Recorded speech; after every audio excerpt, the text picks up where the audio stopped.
ಸಮಾಚಾರ ದರ್ಶನ ಮುಖ್ಯಾಂಶಗಳು. ಸಶಕ್ತ ಕರ್ನಾಟಕದತ್ತ ದೃಢ ಹೆಜ್ಜೆ, ವಿವಿಧ ಅಭಿವೃದ್ಧಿ ಯೋಜನೆಗಳಿಗೆ ಹಾಗೂ ಉದ್ಯೋಗ ಖಾತ್ರಿ ರಕ್ಷಣೆಗೆ ಸಚಿವ ಸಂಪುಟದ ಮಹತ್ವದ ಅನುಮೋದನೆ. ಕೇಂದ್ರ ಸರ್ಕಾರದ ಇಎಸ್ಐಸಿ ಯೋಜನೆಯಿಂದ 15 ಕೋಟಿ ಜನರಿಗೆ ಆರೋಗ್ಯ ಸಾಮಾಜಿಕ ಭದ್ರತೆ, ಕೇಂದ್ರ ಸಚಿವ ಮನ್ಸುಖ್ ಮಾಂಡವೀಯ. ಗ್ರೇಟರ್ ಬೆಂಗಳೂರು ಪ್ರಾಧಿಕಾರಕ್ಕೆ ಜೂನ್ 14ರಿಂದ 24ರೊಳಗೆ ದಿನಾಂಕ ಘೋಷಿಸುವಂತೆ ರಾಜ್ಯ ಚುನಾವಣಾ ಆಯೋಗ ಸೂಚನೆ. 5ನೇ ಬ್ರಿಕ್ಸ್ ಎಸ್ಎಐ ನಾಯಕರ ಶೃಂಗಸಭೆ ಬೆಂಗಳೂರಿನಲ್ಲಿ ಭಾರತದ ನಿಯಂತ್ರಕ ಮತ್ತು ಮಹಾಲೇಖಪಾಲ ಕೆ ಸಂಜಯ್ ಮೂರ್ತಿ ಉದ್ಘಾಟನೆ. ಹಾಗೂ ಆಕಾಶವಾಣಿಯ 90 ವರ್ಷಗಳ ಸಂಭ್ರಮಾಚರಣೆ, ಬೆಂಗಳೂರು ಹಾಗೂ ಧಾರವಾಡದಲ್ಲಿ ವಾಕಥಾನ್ 2026.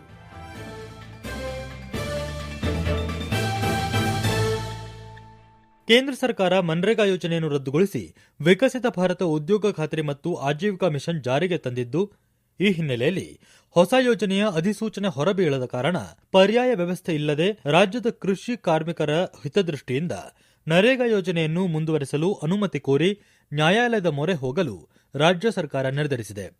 ಇದರ ಜೊತೆಗೆ ಪ್ರೊಫೆಸರ್ ಸುಖದೇವ್ ಥೋರಾಟ್ ಸಮಿತಿ ನೀಡಿರುವ ರಾಜ್ಯ ಶಿಕ್ಷಣ ನೀತಿ ವರದಿಯ ಶಿಫಾರಸುಗಳನ್ನು ಪರಿಶೀಲಿಸಲು ಸಚಿವ ಸಂಪುಟದ ಉಪಸಮಿತಿಯನ್ನು ರಚಿಸಲಾಗಿದೆ. ಇತ್ತೀಚೆಗೆ ನಡೆದ ಸಚಿವ ಸಂಪುಟ ಸಭೆಯಲ್ಲಿ ಹಟ್ಟಿ ಚಿನ್ನದ ಗಣಿ ಟೌನ್ಶಿಪ್ ಕುಡಿಯುವ ನೀರು ಯೋಜನೆಗೆ 132.50 ಕೋಟಿ ರೂಪಾಯಿ, ಮೈಸೂರು ಜಯದೇವ ಆಸ್ಪತ್ರೆಯನ್ನು 600 ಹಾಸಿಗೆಗಳ ಸಾಮರ್ಥ್ಯಕ್ಕೆ ಮೇಲ್ದರ್ಜೆಗೇರಿಸಲು 180 ಕೋಟಿ ರೂಪಾಯಿ ಹಾಗೂ ಕುಕ್ಕೆ ಸುಬ್ರಹ್ಮಣ್ಯ ದೇವಾಲಯದ ಮಾಸ್ಟರ್ ಪ್ಲಾನ್ ಕಾಮಗಾರಿಗಳಿಗೆ 604.65 ಕೋಟಿ ರೂಪಾಯಿ ಆಡಳಿತಾತ್ಮಕ ಅನುಮೋದನೆ ನೀಡಲಾಗಿದೆ. ಬಂಗಾರಪೇಟೆ ವ್ಯಾಪ್ತಿಯ ಚತುಷ್ಪಥ ರಸ್ತೆ ನಿರ್ಮಾಣಕ್ಕೆ 66 ಕೋಟಿ ರೂಪಾಯಿ ಹಾಗೂ ಘಾಟಿ ಸುಬ್ರಹ್ಮಣ್ಯ ದೇವಾಲಯದ ಅಭಿವೃದ್ಧಿಗೆ 23.76 ಕೋಟಿ ರೂಪಾಯಿ ವ್ಯಯಿಸಲಾಗುವುದು.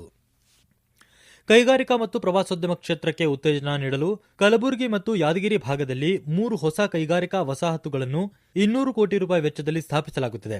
ಬನ್ನೇರಘಟ್ಟ ಜೈವಿಕ ಉದ್ಯಾನವನದಲ್ಲಿ ಪಿಪಿಪಿ ಮಾದರಿಯಲ್ಲಿ ಮತ್ಸ್ಯಾಗಾರ ಅಭಿವೃದ್ಧಿಗೆ 144.40 ಕೋಟಿ ರೂಪಾಯಿ ಹಾಗೂ ಡಿಜಿಟಲ್ ಮೃಗಾಲಯ ಯೋಜನೆಗೆ 35.22 ಕೋಟಿ ರೂಪಾಯಿ ಮೀಸಲಿಡಲಾಗಿದೆ.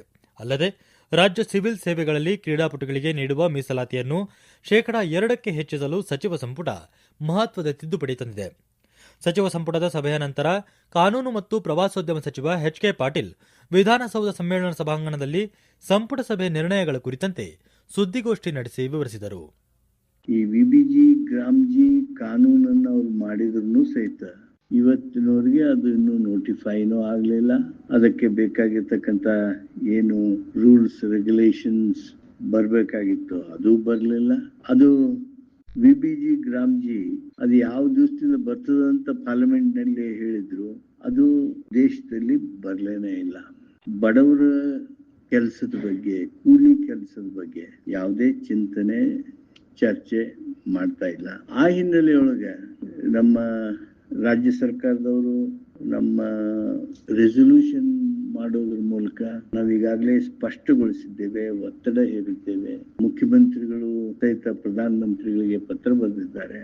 ಗ್ರಾಮೀಣ ಅಭಿವೃದ್ಧಿ ಸಚಿವರು ಸಹಿತ ತಮ್ಮ ಎಲ್ಲ ಪ್ರಯತ್ನಗಳನ್ನ ಕೇಂದ್ರ ಸಚಿವರನ್ನ ಭೇಟಿಯಾಗುವಂತ ಪ್ರಯತ್ನಗಳನ್ನೆಲ್ಲವನ್ನ ಮಾಡಿದ್ದಾರೆ. ಆ ಹಿನ್ನೆಲೆಯೊಳಗೆ ರಾಜ್ಯ ಸರ್ಕಾರ ನ್ಯಾಯಾಲಯದ ಕಟ್ಟಡವನ್ನ ಏರೋದಕ್ಕೆ ಇವತ್ತು ನಿರ್ಣಯಿಸಿದೆ. ಥೋರಾಟ್ ಅವರ ನೇತೃತ್ವದಲ್ಲಿದ್ದಂತ ರಾಜ್ಯ ಶಿಕ್ಷಣ ನೀತಿ ಆಯೋಗ ಸಲ್ಲಿಸಿರ್ತಕ್ಕಂಥ ಅಂತಿಮ ವರದಿ ಶಿಫಾರಸುಗಳನ್ನು ಇವತ್ತು ವಿವರವಾಗಿ ಚರ್ಚಿಸಿದ್ವಿ. ಪ್ರೊಫೆಸರ್ ಥೋರಾಟ್ ಅವರು ಬಂದು ಕ್ಯಾಬಿನೆಟ್ಗೆ ಹಲವಾರು ವಿವರಗಳನ್ನ ತಿಳಿಸಿದ್ದಾರೆ. ಆಯೋಗದ ವರದಿ ಹಾಗೂ ಅದರ ಅನುಷ್ಠಾನ ಕುರಿತಂತೆ ಶಿಫಾರಸ್ ಮಾಡೋದಕ್ಕೆ ಸಚಿವ ಸಂಪುಟದ ಉಪಸಮಿತಿಯನ್ನ ಮಾಡೋದಕ್ಕೆ ರಾಜ್ಯ ಸಚಿವ ಸಂಪುಟ ಇಂದು ನಿರ್ಣಯಿಸಿತು.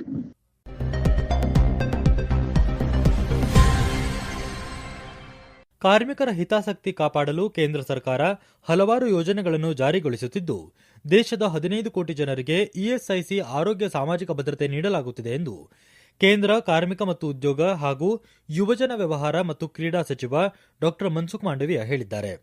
ಬೆಂಗಳೂರು ಗ್ರಾಮಾಂತರ ಜಿಲ್ಲೆಯ ದೊಡ್ಡಬಳ್ಳಾಪುರದ ಬಾಶೆಟ್ಟಿಹಳ್ಳಿ ಕೈಗಾರಿಕಾ ಪ್ರದೇಶದಲ್ಲಿ ನಿರ್ಮಾಣಗೊಂಡಿರುವ 100 ಹಾಸಿಗೆ ಸಾಮರ್ಥ್ಯದ ಇಎಸ್ಐಸಿ ಆಸ್ಪತ್ರೆಯನ್ನು ಉದ್ಘಾಟಿಸಿ ಹಾಗೂ ವರ್ಚುವಲ್ ಮೂಲಕ ಬಳ್ಳಾರಿಯ ಇಎಸ್ಐಸಿ ಆಸ್ಪತ್ರೆ ನಿರ್ಮಾಣಕ್ಕೆ ಶಂಕುಸ್ಥಾಪನೆ ನೆರವೇರಿಸಿ ಅವರು ಮಾತನಾಡಿದರು. मोदी जी ने 4 कानून के द्वारा नहीं केवल देश में लेकिन दुनिया में पहली बार कानूनीतः गीग वर्कर्स को सोशल सिक्योरिटी के प्रावधान में लाया गया, सोशल सिक्योरिटी के कवरेज में लाया गया और उसको सोशल सिक्योरिटी की गारंटी देने का काम लेबर कोड में करा है। आज हम देश के 40 करोड़ से अधिक हमारे श्रमिक की सोशल सिक्योरिटी सुनिश्चित करी है और उसका नतीजा ये निकला है। आज से 12 साल पहले यानी कि 2014 के पहले इस देश में केवल 19% सोशल सिक्योरिटी का कवरेज था। इंटरनेशनल ऑर्गेनाइजेशन ने कहा, उन्होंने असेसमेंट करा और ऑथेंटिकेट करा। नरेंद्र मोदी सरकार ने एक दशक में सोशल सिक्योरिटी कवरेज 19% से बढ़ा के 64% देश के पॉपुलेशन को सोशल सिक्योरिटी कवरेज देने का काम करा है। पहले देश में 18 करोड़ लोगों को सोशल सिक्योरिटी मिलती थी, आज देश में 94 करोड़ लोग सोशल सिक्योरिटी कवरेज में आ गया है। सोशल सिक्योरिटी कवरेज अंतर्राष्ट्रीय मानक के अनुसार किसको कहा जाता है? जिसको कोई न कोई 2 बेनिफिट्स मिलना चाहिए, जिसमें एक्सीडेंट कवरेज हो, उसको पेंशन हो, या तो उसको हेल्थ सिक्योरिटी हो। उसमें से कोई भी 2 कवरेज मिलता है, उसको सोशल सिक्योरिटी कवरेज के मानक के अंदर शामिल करा जाता है। दोस्तों, ये देश में श्रमिक का कल्याण ये मोदी जी की प्राथमिकता है। हमारे श्रमिक सुखी हो, हमारे श्रमिक को सामाजिक न्याय मिले। श्रमिक के परिवार के बेटे बेटी आज मेडिकल कॉलेज में, ESIC की मेडिकल कॉलेज में रिजर्वेशन का लाभ लेके डॉक्टर बनने का स्वप्न को सिद्ध कर पाएंगे। दोस्तों, ये सामाजिक न्याय है। ಕೇಂದ್ರ ಕಾರ್ಮಿಕ ಮತ್ತು ಉದ್ಯೋಗ ಖಾತೆ ರಾಜ್ಯ ಸಚಿವೆ ಶೋಭಾ ಕರಂದ್ಲಾಜೆ ಮಾತನಾಡಿ, ಇಎಸ್ಐಸಿ ಆಸ್ಪತ್ರೆಯಲ್ಲಿ ಎಲ್ಲಾ ರೀತಿಯ ಚಿಕಿತ್ಸೆ ದೊರೆಯುವಂತೆ ಕ್ರಮ ವಹಿಸಲಾಗುತ್ತಿದೆ. ಆದಾಗ್ಯೂ ಹೆಚ್ಚಿನ ಚಿಕಿತ್ಸೆಗೆ ಬೇರೆ ಆಸ್ಪತ್ರೆಗೆ ಶಿಫಾರಸು ಮಾಡಿದರೆ ಚಿಕಿತ್ಸೆ ವೆಚ್ಚವನ್ನು ಇಲಾಖೆ ಭರಿಸಲಿದೆ. ದೇಶದ 17 ಇಎಸ್ಐಸಿ ಮೆಡಿಕಲ್ ಕಾಲೇಜುಗಳಲ್ಲಿ ಕಾರ್ಮಿಕರ ಮಕ್ಕಳಿಗೆ 702 ಸೀಟುಗಳನ್ನು ಮೀಸಲಿರಿಸಲಾಗಿದೆ ಎಂದರು. ಯಾರೋ ಒಬ್ರು ಪ್ರೈವೇಟ್ ಹಾಸ್ಪಿಟಲ್ಗೆ ಅಡ್ಮಿಟ್ ಆದ್ರು 1.5 ಕೋಟಿ ಬಿಲ್ ಆಯ್ತಾ? 1.5 ಕೋಟಿಯನ್ನು ಕೂಡ ESI ಉಚಿತವಾಗಿ ಆ ಪೇಷಂಟ್ಗೆ ಕೊಡುವಂಥದ್ದನ್ನ ESI ನಾವು ಕೊಟ್ಟಿದ್ದೆ, ನಾವು ಕಾಯೋದಿಲ್ಲ. ನಮ್ಮ ಆಸ್ಪತ್ರೆಯಲ್ಲಿ ಫೆಸಿಲಿಟಿ ಇಲ್ಲ ಅಂತಂದ್ರೆ ನಾವು ಯಾವ ಆಯುಷ್ಮಾನಿಂದ ಇವತ್ತು ಆಸ್ಪತ್ರೆ ಎಂಪೆನಲ್ ಆಗಿದೆ, ಆ ಲೀಸ್ಟ್ ಇದೆ ಕೇಂದ್ರ ಸರ್ಕಾರದಲ್ಲಿ, ಅಲ್ಲಿ ಟ್ರೀಟ್ಮೆಂಟ್ಗೆ ಹೋಗೋದಕ್ಕೆ ಇವರು ರೆಫರ್ ಮಾಡ್ತಾರೆ.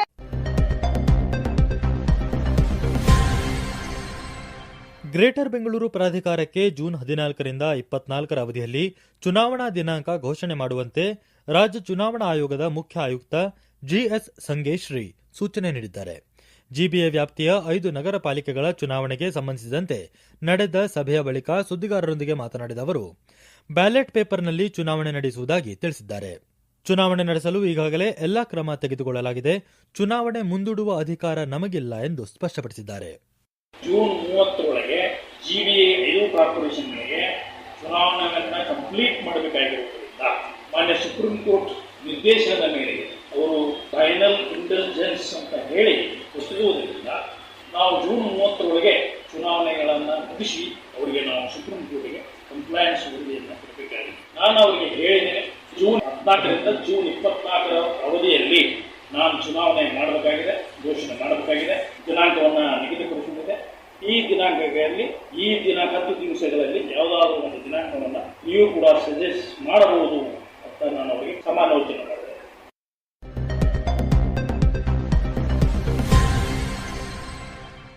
ಭಾರತದ ಅಧ್ಯಕ್ಷತೆಯಲ್ಲಿ ನಗರ ಸಂಚಾರ ವ್ಯವಸ್ಥೆಯ ಮೇಲೆ ಗಮನದೊಂದಿಗೆ ಜೀವನ ಸುಗಮತೆ ಎಂಬ ಆಶಯದೊಂದಿಗೆ ಬೆಂಗಳೂರಿನಲ್ಲಿ ಇತ್ತೀಚೆಗೆ ಆಯೋಜಿಸಲಾಗಿದ್ದ 5ನೇ BRICS supreme audit institutions SAI ನಾಯಕರ ಶೃಂಗಸಭೆಯನ್ನು ಭಾರತದ ನಿಯಂತ್ರಕರು ಮತ್ತು ಮಹಾಲೇಖಪಾಲರಾದ ಕೆ ಸಂಜಯ್ ಮೂರ್ತಿ ಉದ್ಘಾಟಿಸಿದರು. ಈ ಸಮಾವೇಶದಲ್ಲಿ ಬ್ರೆಜಿಲ್, ರಷ್ಯಾ, ಚೀನಾ, ದಕ್ಷಿಣ ಆಫ್ರಿಕಾ ಸೇರಿದಂತೆ 9 ಸದಸ್ಯ ರಾಷ್ಟ್ರಗಳ 42 ಪ್ರತಿನಿಧಿಗಳು ಭಾಗವಹಿಸಿದ್ದರು. ವೇಗವಾಗಿ ಬೆಳೆಯುತ್ತಿರುವ ನಗರ ಪ್ರದೇಶಗಳಲ್ಲಿನ ಸಾರಿಗೆ, ವಸತಿ ಮತ್ತು ಸುಸ್ಥಿರ ಅಭಿವೃದ್ಧಿಯ ಸವಾಲುಗಳನ್ನು ಎದುರಿಸುವಲ್ಲಿ ಲೆಕ್ಕ ಪರಿಶೋಧನಾ ಸಂಸ್ಥೆಗಳ ಪಾತ್ರದ ಕುರಿತು ಚಿಂತನ ಮಂಥನ ನಡೆಯಿತು.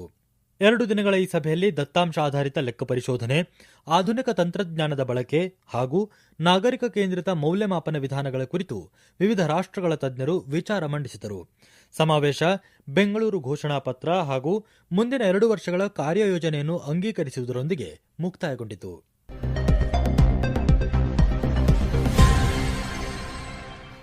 ತುಂಗಭದ್ರಾ ಅಣೆಕಟ್ಟಿನ 19ನೇ ಕ್ರಸ್ಟ್ ಗೇಟ್ ತುರ್ತು ದುರಸ್ತಿ ಕಾರ್ಯಗಳು ಈಗ ಅಂತಿಮ ಹಂತ ತಲುಪಿದ್ದು, ಇದೇ 15ರಂದು ಲೋಕಾರ್ಪಣೆಗೆ ಸಿದ್ಧತೆ ಮಾಡಿಕೊಳ್ಳುತ್ತಿರುವುದಾಗಿ ಉಪಮುಖ್ಯಮಂತ್ರಿ ಡಿಕೆ ಶಿವಕುಮಾರ್ ತಿಳಿಸಿದ್ದಾರೆ.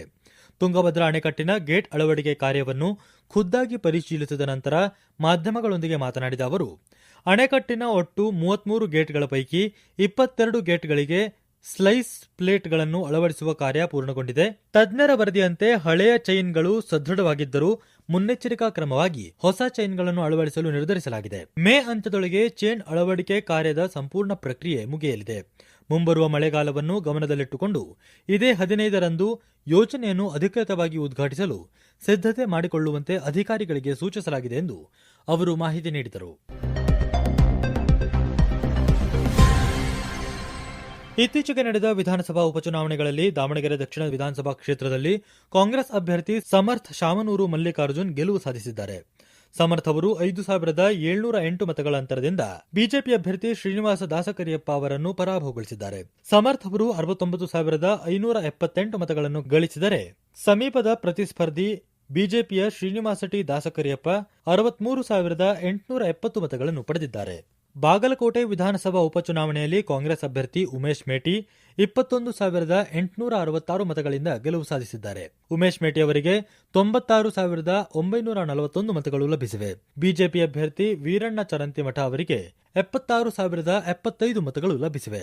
ಬಾಗಲಕೋಟೆ ಮತ್ತು ದಾವಣಗೆರೆ ವಿಧಾನಸಭಾ ಕ್ಷೇತ್ರಗಳ ಉಪಚುನಾವಣೆಯಲ್ಲಿ ಕಾಂಗ್ರೆಸ್ ಅಭ್ಯರ್ಥಿಗಳ ಗೆಲುವಿಗೆ ಕಾರಣರಾದ ಮತದಾರರಿಗೆ ಮುಖ್ಯಮಂತ್ರಿ ಸಿದ್ದರಾಮಯ್ಯ ಧನ್ಯವಾದ ಸಲ್ಲಿಸಿದ್ದಾರೆ.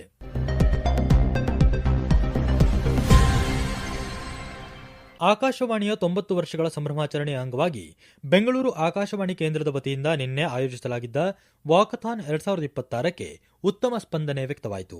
90 ವರ್ಷಗಳ ಸಾರ್ಥಕ ಧ್ವನಿ, ಸಂಸ್ಕೃತಿ ಹಾಗೂ ಸದಭಿರುಚಿಯ ಸಂಪರ್ಕ ಸೇತು ಎಂಬ ಘೋಷವಾಕ್ಯದೊಂದಿಗೆ ನಡೆದ ಜಾಥಾದಲ್ಲಿ ಮಾಜಿ ಕ್ರಿಕೆಟಿಗ ದೊಡ್ಡ ಗಣೇಶ್, ಖ್ಯಾತ ಚಲನಚಿತ್ರ ನಟ ಅನಿರುದ್ಧ ಜತ್ಕಾರ್ ಪಾಲ್ಗೊಂಡಿದ್ದರು. ಬೆಂಗಳೂರು ಆಕಾಶವಾಣಿ ಕೇಂದ್ರದ ಉಪಮಹಾನಿರ್ದೇಶಕರಾದ ಕೆಪಿ ಸಂಜೀವ್, ಕಾರ್ಯಕ್ರಮ ಮುಖ್ಯಸ್ಥರಾದ ಎಎಸ್ ಶಂಕರನಾರಾಯಣ, ಆಕಾಶವಾಣಿ ಸಿಬ್ಬಂದಿ, ಕ್ರೀಡಾಪಟುಗಳು ಸೇರಿದಂತೆ 300ಕ್ಕೂ ಹೆಚ್ಚು ಜನರು ಪಾಲ್ಗೊಂಡಿದ್ದರು. ಬೆಂಗಳೂರಿನ ರಾಜಭವನ ರಸ್ತೆಯಲ್ಲಿರುವ ಆಕಾಶವಾಣಿ ಕೇಂದ್ರದಿಂದ ಆರಂಭವಾದ ಜಾಥಾ ಕಬ್ಬನ್ ಪಾರ್ಕ್ ಮೂಲಕ ಸಾಗಿ ವಿಧಾನಸೌಧ ಎದುರುಗಡೆಯಿಂದ ಸಂಚರಿಸಿ ಆಕಾಶವಾಣಿ ಕೇಂದ್ರದಲ್ಲಿ ಕೊನೆಗೊಂಡಿತು. ಭಾಗವಹಿಸಿದವರೆಲ್ಲರಿಗೂ ಪ್ರಮಾಣ ಪತ್ರ ನೀಡಲಾಯಿತು. ಇನ್ನೊಂದೆಡೆ ಆಕಾಶವಾಣಿ ಧಾರವಾಡ ಕೇಂದ್ರವೂ ಸಹ ಜನ ಸಹಭಾಗಿತ್ವದಲ್ಲಿ ಆತ್ಮೀಯ ಶ್ರೋತೃಗಳೊಂದಿಗೆ Akashvani at 90 fit India walkathon ಆಯೋಜಿಸಿತ್ತು. ಈ ವಾಕಥಾನ್ನಲ್ಲಿ ವಿದ್ಯಾರ್ಥಿಗಳು ಸೇರಿದಂತೆ ವಿಶೇಷ ಆಹ್ವಾನಿತ ಶ್ರೋತೃಗಳು, ಸಾರ್ವಜನಿಕರು, ಆಕಾಶವಾಣಿ ಅಧಿಕಾರಿ ವರ್ಗ ಹಾಗೂ ಸಿಬ್ಬಂದಿ ಪಾಲ್ಗೊಂಡಿದ್ದರು. ದಶಕಗಳ ಕಾಲ ನಾಡಿನ ಕಲೆ, ಸಾಹಿತ್ಯ ಮತ್ತು ಪರಂಪರೆಯನ್ನು ಮನೆ ಮನೆಗೆ ತಲುಪಿಸಿದ ಆಕಾಶವಾಣಿಯ ಮೈಲಿಗಲ್ಲನ್ನು ಸ್ಮರಿಸಲು ಹಾಗೂ ನಾಡಿನ ಸಂಸ್ಕೃತಿ ಮತ್ತು ಸಾರ್ವಜನಿಕರ ನಡುವಿನ ಬಾಂಧವ್ಯವನ್ನು ಮತ್ತಷ್ಟು ಗಟ್ಟಿಗೊಳಿಸುವ ನಿಟ್ಟಿನಲ್ಲಿ ಈ ವಾಕಥಾನ್ಗಳನ್ನು ಹಮ್ಮಿಕೊಳ್ಳಲಾಗಿತ್ತು.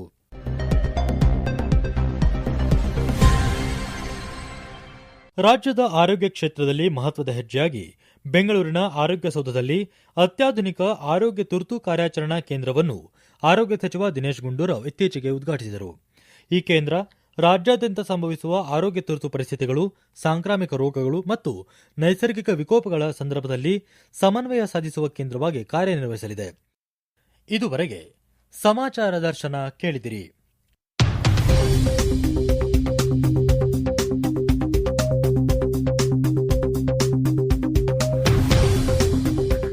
ಸುದ್ದಿ ಸಂಪಾದಕರು ಬೆಂಗಳೂರು ಆಕಾಶವಾಣಿ ಸುದ್ದಿ ವಿಭಾಗದ ಸಹಾಯಕ ನಿರ್ದೇಶಕರಾದ ತುಕಾರಾಂ ಗೌಡ ಜಿ.